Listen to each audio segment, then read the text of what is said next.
Părinte Gheorghe, cu ocazia zilei a Îngerului Sfântului nume al vostru care îl purtați, Gheorghe, vă adresăm sincere felicitări, urându-vă multă sănătate, fericire, bunăstare, cer senin.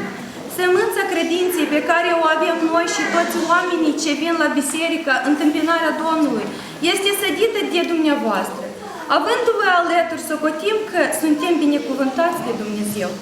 Ne bucurăm mult privind cum la fiecare predică inima o dăruiți lui Dumnezeu.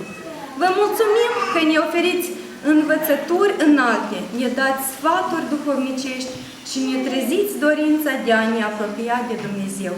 La mulți ani binecuvântați, Părinte Preasfințite! Mulțumim foarte frumos, ne să binecuvânteze, să creșteți ani mulți, pe care mântuirii fericiți, scumpe îngerași, bună Dumnezeu și mă sucotească în toate, ani mulți vă durească aici, bucurii alături de părinți, de familie.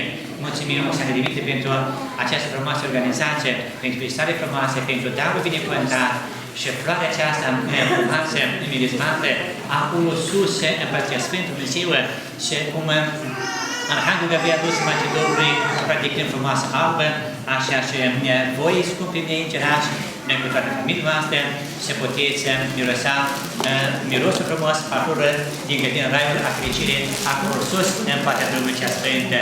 Mulțumesc foarte frumos pentru dragostea, pentru cântarea frumoasă, pentru cuvintele minunate și pentru rugăciunea adevărat. Hristos a înviat, bucuria celor ce sfânt. Părinte, vă dorim numai bine, sănătate și vă mulțumim pentru tot.